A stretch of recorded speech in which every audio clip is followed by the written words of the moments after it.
तो नमस्कार दोस्तों, स्वागत है आपका अपने अपने YouTube channel Virat Kohli of electrical engineering पे। इससे पहले मैंने बताया था कि इलेक्ट्रिकल मशीन्स में आपको क्या क्या पढ़ के जाना है एलएमआरसी में। देखिए, पढ़ना आपको सब कुछ है, लेकिन मैं जो बता रहा हूँ ये इंपॉर्टेंट टॉपिक्स हैं, यानी कि important topics previous year analysis करके कि एग्जाम इस तरीके का आता है और ऐसे ही बनेगा।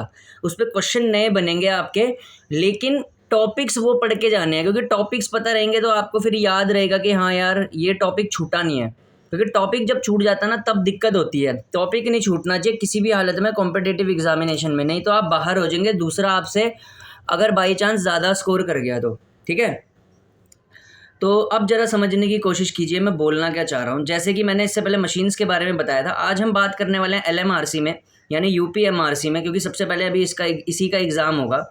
तो मशीन्स के बाद अब जो सबसे इम्पोर्टेंट टॉपिक होता है कि आपको बेसिक इलेक्ट्रिकल में क्या पढ़ के जाना है। देखिए, बाकी जितने भी एग्ज़ाम्स हैं, जैसे कि यूपीपीसीएल हुआ, पावर ग्रिड हुआ, पावर ग्रिड भी आजकल पूछ रहा है बेसिक इलेक्ट्रिकल, लेकिन यूपीपीसीएल को छोड़ के जितने भी एग्ज़ाम होते हैं, चाहे वो एसएससी जेई का एग्ज़ाम आप ले लीजिए, कोई स्टेट का एग्ज़ाम आप उठा लीजिए, बेसिक इलेक्ट्रिकल ज़रूर आएगा। और एलएमआरसी में भी बेसिक इलेक्ट्रिकल आता है और 100% बेसिक इलेक्ट्रिकल अभी भी आपको देखने को मिलेगा। अब बेसिक इलेक्ट्रिकल कैसे पढ़ के जानी है, खासकर एलएमआरसी के लिए, और गलतियाँ क्या क्या होती हैं बेसिक इलेक्ट्रिकल में।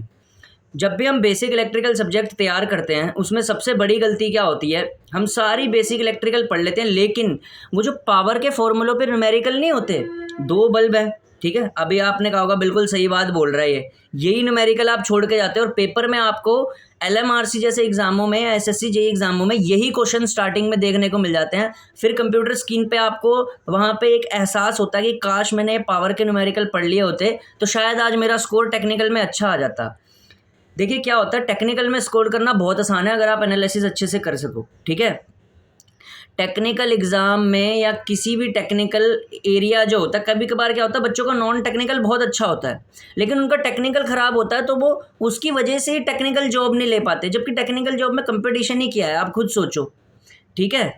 तो मैं बता रहा हूँ इस तरीके से, जैसे पावर के फॉर्मूले, एक तो बेसिक इलेक्ट्रिकल में पावर के जितने फॉर्मूले हैं वो आप एक जगह सेपरेट लिख लीजिए और इनको याद करके चले जाइए अच्छे से कंठस्थ करके पेपर में, कि कोई गलती ना हो सके आपसे। क्योंकि कभी कभार क्या होता है, जब एलएमआरसी जेई जैसे एसएससी जेई एग्जाम्स में हम बेसिक इलेक्ट्रिकल अटेम्प्ट करते हैं सब कुछ पढ़ के, फिर कंप्यूटर स्क्रीन पे बल्ब वाले क्वेश्चन आ रखे होते हैं, कहते हैं 2 बल्ब पैरेलल में कनेक्टेड हैं, ठीक है ना, इनकी सेपरेट, इनमें से करंट निकाल दो, पावर दी होती है, ठीक है। या फिर पूछा होता है पावर दी होगी, इनका इक्विवेलेंट रेजिस्टेंस क्या होगा, या फिर 2 बल्ब अगर पैरेलल में कनेक्टेड हैं, ठीक है, ठीक है, तो इनमें से 2 बल्ब कनेक्टेड है, उनकी पावर दे रखी होगी, ठीक है, पूछेंगे कि इनमें से रेजिस्टेंस किसकी ज़्यादा है, ठीक है।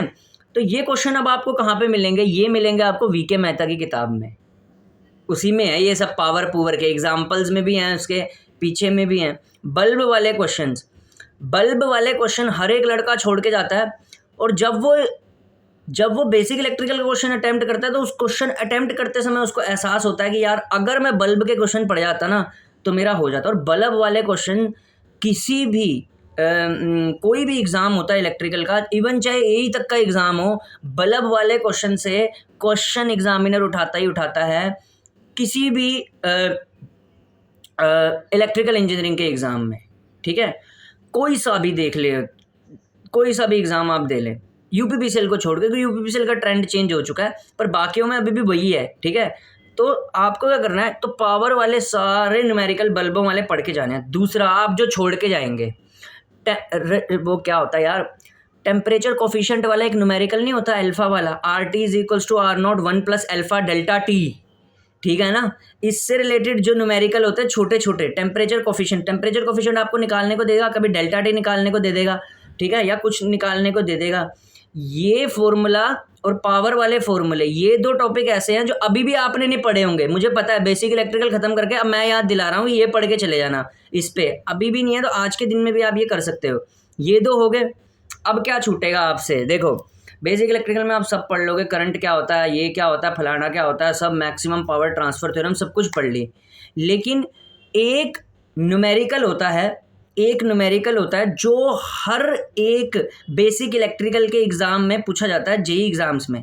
कौन सा फॉर्मूला आपने सुना होगा, इंडक्टिव सर्किट बना के दे देगा, पूछेगा मतलब बोलेगा इस कॉइल की इंडक्टेंस ये है, इस कॉइल की इंडक्टेंस ये है, दोनों कॉइल्स जो है हमारे पास वो म्यूचुअल इंडक्टेंस में एडिशन में कनेक्टेड हैं। तो उस एडिशन में फॉर्मूला क्या होता है, L1 plus L2 plus 2M वाला एक ऐसी इक्वेशन नहीं होती इंडक्टेंस की, यहाँ से क्वेश्चन आपको देखने को मिलेगा।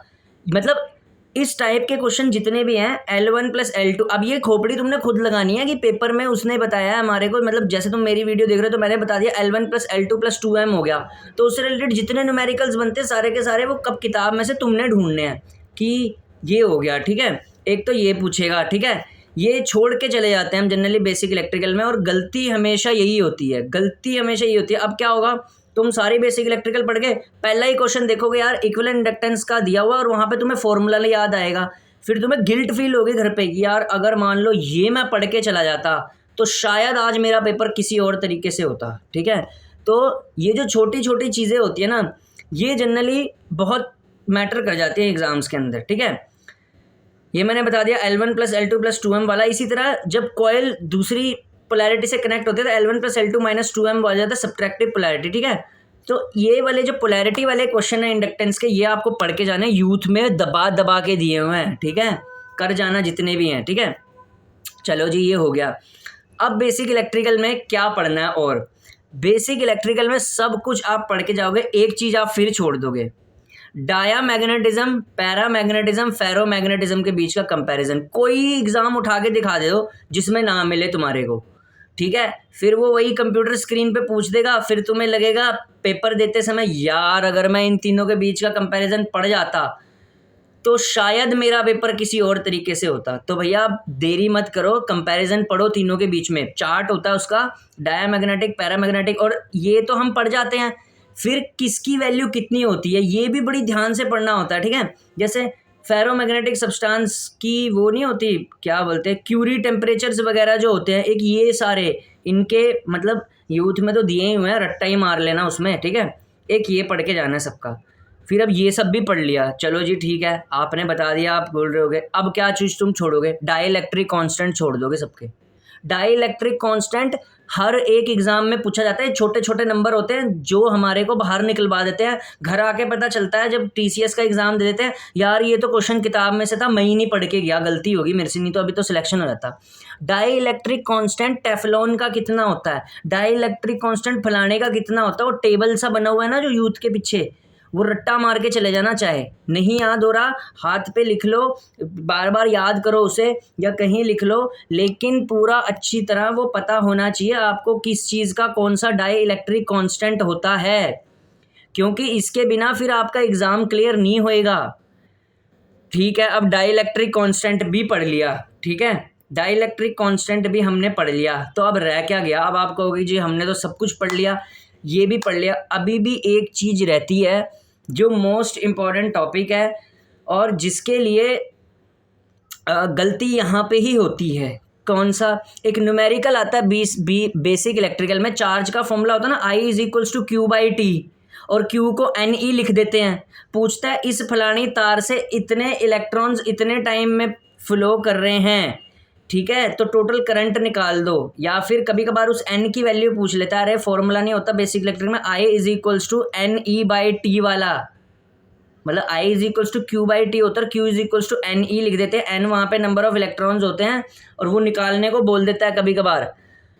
ये वाला न्यूमेरिकल आपको देखने को मिलता है किसी भी बेसिक इलेक्ट्रिकल के पेपर में, यानी कि जो भी एग्ज़ाम होता है LMRC में तो खासकर, ठीक है जी। अब ये भी पढ़ लिया, अब कौन सी चीज़ छूट गई, अब जो चीज़ सबसे मेन इम्पोर्टेंट छूची है आपकी बेसिक इलेक्ट्रिकल के अंदर, वो सिर्फ एक ही चीज़ छूटी है जो आपको याद करानी बहुत ज़्यादा ज़रूरी है, अदरवाइज़ ये चीज़ भी आपकी छूट जाएगी।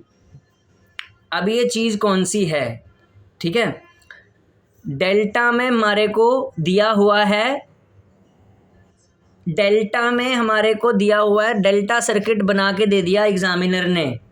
अब पूछेगा इसका इक्विवेलेंट स्टार बनाओ, ठीक है, तो इसका एक फॉर्मूला होता है भैया, डेल्टा ना स्टार का 3 टाइम्स होता है, स्टार में रेजिस्टेंस पूछेगा तो डेल्टा डिवाइडेड बाई 3 कर देना, वो नहीं होता, यार कि इक्वलेंट रेजिस्टेंस इक्वल 3 रेजिस्टेंसेज हैं, डेल्टा में कनेक्टेड है 5 ओम की, इसका स्टार बनाएंगे तो कितना हो जाएगा, ठीक है। ये वाला न्यूमेरिकल मतलब इस तरीके के, तो बेसिक इलेक्ट्रिकल में इसी तरीके का मिलता है।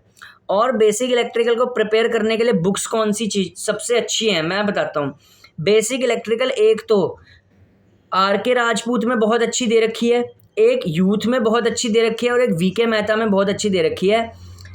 इन तीनों में से एक भी लगा लोगे तो भी कवर हो जाएगा, तीनों ही लगा लोगे फिर तो क्वेश्चन ही नहीं कोई छूटेगा।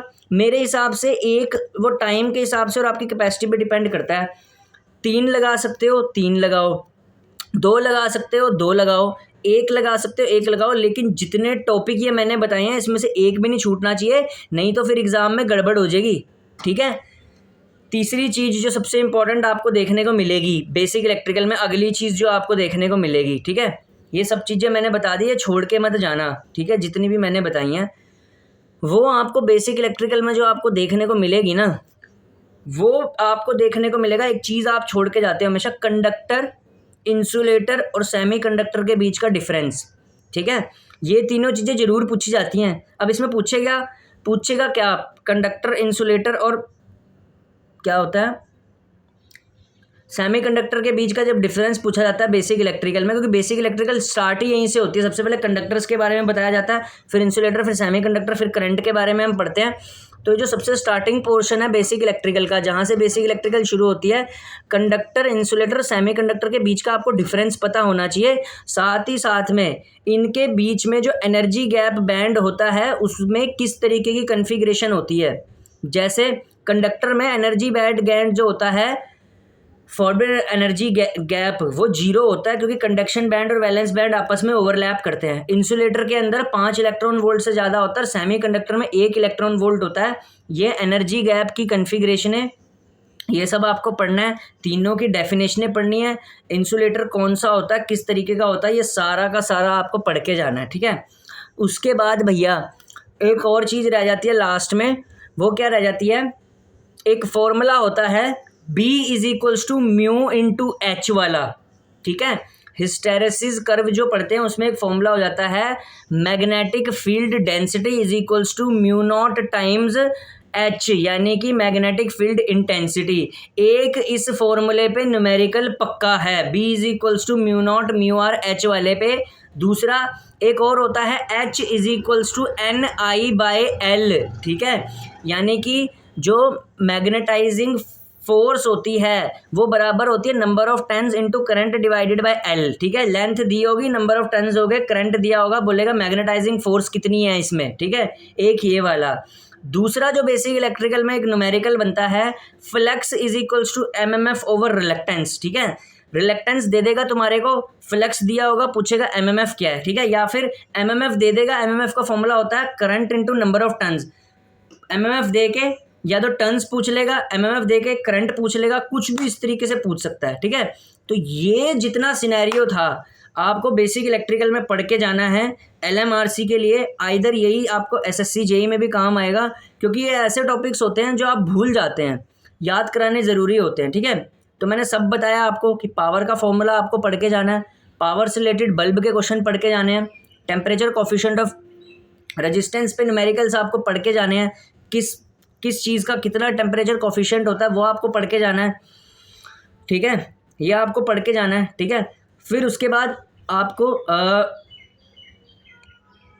डाइलेक्ट्रिक कांस्टेंट पढ़ के जाने हैं, ठीक है। उसके बाद इंडक्टेंस जब आप पढ़ेंगे इक्विवेलेंट इंडक्टेंस में, सीरीज़ में जब इक्विवेलेंट इंडक्टेंस लगाते हैं यानी कि सीरीज़ एडिशन में, तो L1 plus L2 plus 2M, subtraction में L1 plus L2 minus 2M।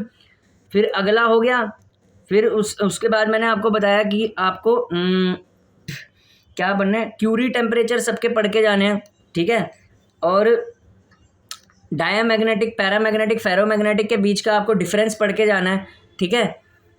और कंडक्टर, सेमीकंडक्टर, इंसुलेटर के बीच का आपको डिफरेंस पढ़ के जाना है, ठीक है।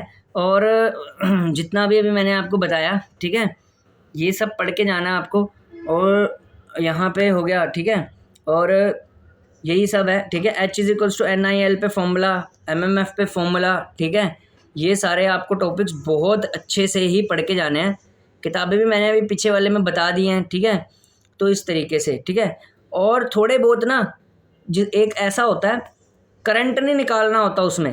बेसिक इलेक्ट्रिकल के कुछ ऐसे क्वेश्चन होते हैं, इक्विवेलेंट रेजिस्टेंस ना आपको फटाक से निकालनी आनी चाहिए। इक्विवेलेंट रेजिस्टेंस मतलब सर्किट लैडर दे देगा आपको, रेजिस्टेंस की पूछेगा इसकी इक्विवेलेंट रेजिस्टेंस कितनी है।